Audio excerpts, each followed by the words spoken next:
तो दोस्तों आपका स्वागत है आज के मुख्य समाचारों में। जानेंगे तमाम बेहद बड़ी खबर, दिन भर के मुख्य समाचार आप तक पहुंचाएंगे दोस्तों एक एक करके। तो आपसे रिक्वेस्ट है हमारे साथ बने रहिए, पूरा वीडियो देखिए, सभी समाचार आपके लिए जानना बहुत ही जरूरी है।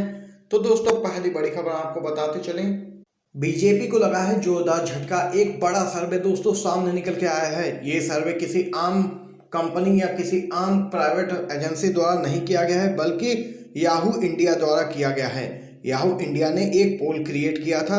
आपको बताते चलें, इस पोल में पूछा गया था, क्या राहुल गांधी एकमात्र नेता हैं जो कि मोदी और अमित शाह की इस आंधी को रोक सकते हैं। तो इसमें हाँ या ना में लोगों को जवाब देना था। वहीं दोस्तों जवाब जानकर आप भी हैरान रह जाएंगे। 59% लोगों ने कहा कि हाँ, राहुल गांधी एकमात्र नेता हैं जो कि अमित शाह और मोदी की इस आंधी को रोक सकते हैं। और वहीं 41% लोगों ने ना में जवाब दिया है। तो देख सकते हैं याहू इंडिया के पोल में ये बड़ा खुलासा हुआ है और बीजेपी के लगातार देश में मुश्किलें बढ़ती जा रही हैं। राहुल गांधी एक उभरते हुए नेता के तौर पर सामने निकल के आ रहे हैं, जो कि अमित शाह और मोदी को कड़ी टक्कर देते हुए यहाँ पर साफ दिख रहे हैं। तो देख सकते हैं दोस्तों यहाँ पर ये बड़ी खबर सामने निकल के आई है। इसी के साथ चलिए अगली खबर की तरफ चलते हैं। अमित शाह का बयान को गृह मंत्रालय ने ही ठहरा दिया झूठा। आरटीआई जवाब, बंगाल में बम बनाने की फैक्ट्री का कोई सबूत नहीं। गृह मंत्री अमित शाह ने पिछले साल अक्टूबर महीने में कहा था कि पश्चिम बंगाल के हर जिले में बम बनाने की फैक्ट्रियां हैं। राज्य में होने वाले विधानसभा चुनाव के ठीक पहले उनकी इसी बयान पर अब सवाल खड़े हो रहे हैं। सामाजिक कार्यकर्ता साकेत गोखले की आरटीआई का जवाब देते हुए गृह मंत्रालय ने कहा कि उसके पास अमित शाह द्वारा दिए गए इन दावों को लेकर कोई भी जानकारी नहीं है। दरअसल पिछले साल 17 अक्टूबर 2020 को एक इंटरव्यू में गृह मंत्री ने दावा किया था कि पश्चिम बंगाल के हर जिले में बम बनाने की फैक्ट्रियां हैं। उन्होंने तब राज्य में राष्ट्रपति शासन लगाने की भाजपा नेताओं की मांग को सही ठहराया था। और वहीं अमित शाह के बयान पर साकेत गोखले ने आरटीआई डालकर गृह मंत्रालय से बम बनाने वाले कारखानों की सूची मांगी थी। इसी के साथ आरटीआई में यह भी पूछा था कि क्या मंत्रालय ने ही शाह को इसके बारे में जानकारी दी थी या फिर नहीं। और वहीं गृह मंत्रालय ने जवाब में कहा है कि उनके पास इसके बारे में कोई भी जानकारी नहीं है। तो देख सकते हैं गृह मंत्रालय ने ही गृह मंत्री अमित शाह को झूठा करार दिया है।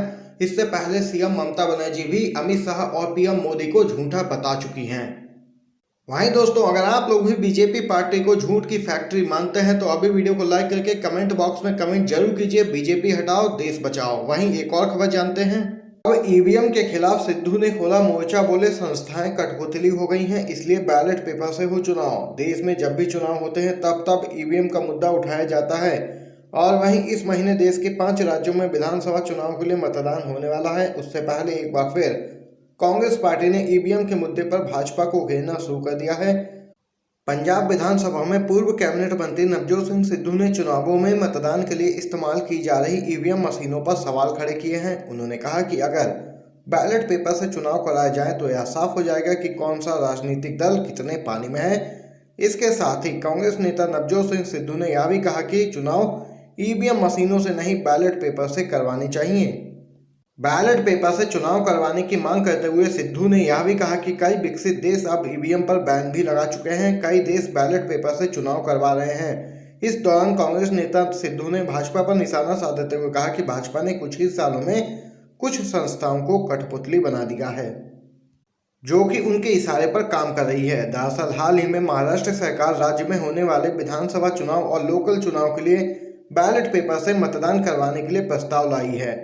वहीं पंजाब में भी महाराष्ट्र की तरह ईवीएम के खिलाफ प्रस्ताव लाने की मांग उठाई गई है। गौरतलब है कि ईवीएम मशीन को लेकर भारत में जब भी चुनाव हुए हैं तो विपक्षी दल भाजपा पर ईवीएम को लेकर कई आरोप भी लगाते रहे हैं।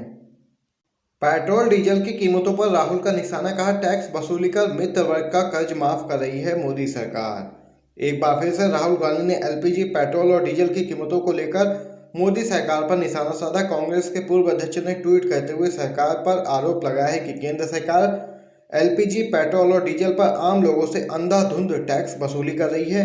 उन्होंने कहा कि ऐसा कर सरकार अपने मित्र वर्ग का टैक्स और कर्ज माफ कर रही है। अगर दोस्तों आप लोग भी राहुल गांधी की इस बात का समर्थन करते हैं तो वीडियो को लाइक करके चैनल को सब्सक्राइब करके अपना समर्थन दर्ज करवाइए। इसी के साथ दोस्तों अगली खबर की तरफ चलते हैं। आज हरियाणा विधानसभा में खट्टर सरकार के खिलाफ अविश्वास प्रस्ताव लाएगी कांग्रेस पार्टी। पूर्व सीएम भूपेंद्र सिंह हुड्डा ने दिया है बड़ा बयान। कांग्रेस हरियाणा विधानसभा में बीजेपी और जेजेपी गठबंधन सरकार के खिलाफ आज अविश्वास प्रस्ताव लाएगी। हरियाणा के पूर्व सीएम भूपेंद्र सिंह हुड्डा ने कहा कि राज्य सरकार ने लोगों का विश्वास खो दिया है। उनका समर्थन करने वाले विधायक और निर्दलीय उम्मीदवार भी अब पीछे हट गए हैं। वहीं दोस्तों आपको बताते चलें, अविश्वास प्रस्ताव प्रस्तुत किया जाएगा आज और उस पर मतदान भी होगा और कई चेहरे बेनकाब हो जाएंगे। उन्होंने कहा कि विपक्ष का काम लोगों की आवाज उठाना है। अविश्वास प्रस्ताव के मद्देनजर पक्ष और विपक्ष दोनों ने अपने अपने सदस्यों को सदन में अनिवार्य रूप से उपस्थित रहने का व्हिप जारी किया है। हरियाणा विधानसभा में 90 सीटें हैं। वर्तमान में 88 सदस्य हैं, उनमें से 40 बीजेपी और 10 जेजेपी के हैं और वहीं कांग्रेस के 30 सदस्य हैं और वहीं 7 निर्दलीय में से 5 सरकार को समर्थन भी दे रहे हैं। तो देख सकते हैं दोस्तों, हरियाणा में गिर सकती है खट्टर सरकार। किसानों ने किया नैना चौटाला निवास का घेराव, दीवार पर चस्पा किया है ज्ञापन। जी हाँ दोस्तों, संयुक्त किसान मोर्चा के आह्वान पर पंचायत खापे किसान और सामाजिक संगठनों द्वारा सरकार के खिलाफ अविश्वास प्रस्ताव को समर्थन देने की मांग को लेकर लगातार यहां पर जेजेपी विधायकों पर दबाव बढ़ता जा रहा है। वहीं आपको बताते चलें, इसी पूरे मुद्दे पर जेजेपी के विधायक नैना चौटाला के आवास का घेराव किया गया। इस दौरान किसानों ने कहा कि अगर अविश्वास प्रस्ताव के पक्ष में वोटिंग नहीं की तो बड़े स्तर पर विरोध किया जाएगा। किसानों के विरोध को देखते हुए नैना चौटाला के निवास के बाहर भारी पुलिस बल भी तैनात किया गया था। वहीं किसानों ने विरोध स्वरूप ज्ञापन उनके निवास के बाहर भी चस्पा कर दिया है। बता दें कि विधानसभा में कांग्रेस द्वारा कृषि कानूनों के विरोध में सरकार के खिलाफ अविश्वास प्रस्ताव लाया गया है। किसानों ने कहा है कि कृषि कानूनों के विरोध में उनकी लड़ाई जारी रहेगी। किसानों व आम जन ने उन्हें विधायक बनाया है। अगर सरकार के खिलाफ अविश्वास प्रस्ताव का नैना चौटाला द्वारा समर्थन नहीं किया तो वे बड़े स्तर पर अब फैसला लेंगे। देख सकते हैं लगातार हरियाणा में जेजेपी पर दबाव है कि वो खट्टर सरकार से अपना समर्थन वापस ले, जिससे कि बीजेपी सरकार गिर जाए और केंद्र की मोदी सरकार विवश हो जाए तीनों कृषि कानूनों को रद्द करने पर। वहीं दोस्तों एक और खबर की तरफ चलते हैं। उत्तराखंड में बैकफुट पर बीजेपी मुख्यमंत्री ने दिया इस्तीफा, बोले कारण तो दिल्ली जाकर ही पता चलेगा। उत्तराखंड के मुख्यमंत्री पद से त्रिवेंद्र सिंह रावत ने इस्तीफा दे दिया है। इसके साथ ही बीजेपी के तमाम नेताओं के वो सारे दावे भी ध्वस्त हो चुके हैं कि उत्तराखंड भाजपा के अंदर सब कुछ ठीक है। पूर्ण बहुमत की सरकार में 4 साल भी पूरा करने के पहले अगर एक मुख्यमंत्री को इस्तीफा देना पड़ा है तो न सिर्फ उसके कार्यकाल पर सवाल उठेगा बल्कि पार्टी के अंदर चल रही आपसी राजनीति पर भी अटकलबाजी होगी।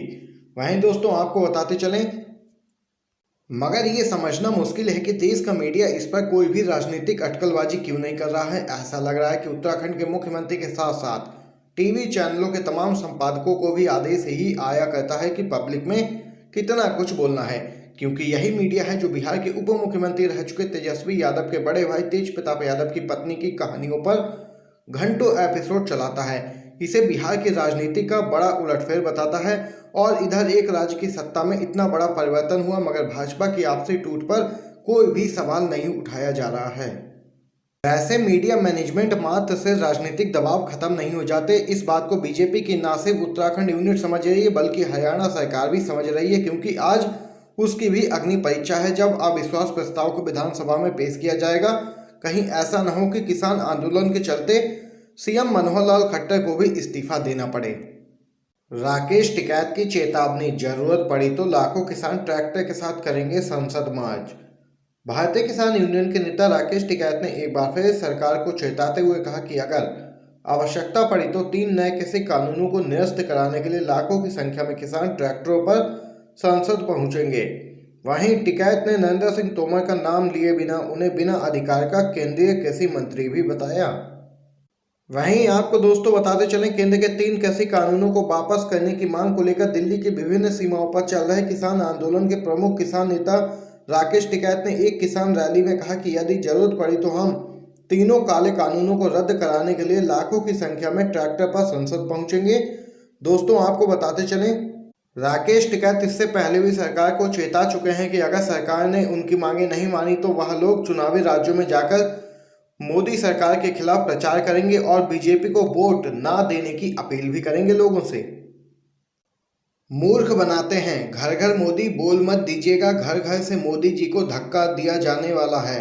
आपको दोस्तों बताते चलें बेहद बड़ी खबर है इस समय की। एक टीवी चैनल की डिबेट के दौरान महंगाई पर कांग्रेस के पैनलिस्ट ने बीजेपी सांसद से कहा कि उनकी पार्टी लोगों को मूर्ख बनाती है। उन्होंने चेताते हुए कहा कि अब घर घर मोदी बोल मत दीजिएगा, नहीं तो पार्टी को शर्मसार होना पड़ेगा। उनका कहना था कि अब घर घर से मोदी जी को धक्का दिए जाने वाला है। कांग्रेस पार्टी के पैनलिस्ट पवन खेड़ा ने कहा कि मोदी सरकार की गलत नीतियों की वजह से महंगाई सिर चढ़कर बोल रही है। पेट्रोल और डीजल की कीमतें तो आसमान चढ़ गई हैं और आम आदमी की कमर तोड़ने वाली हैं। गैस सिलेंडर के दाम भी आम आदमी को लगातार परेशान कर रहे हैं। उनका कहना था कि 609 की चीज सरकार 820 में कैसे दे रही है। इसका जवाब दे खेड़ा ने कहा कि उज्ज्वला योजना बेकार साबित हो रही है, खाली सिलेंडर लेकर महिलाएं क्या करेंगी। यहाँ पर दोस्तों आज की बड़ी खबरें और मुख्य समाचार आप लोगों ने जाने हैं हमारे साथ आपके अपने YouTube चैनल पर। अगर आपको ये वीडियो पसंद आया हो तो लाइक कीजिएगा, शेयर कीजिएगा अपने सभी दोस्तों में।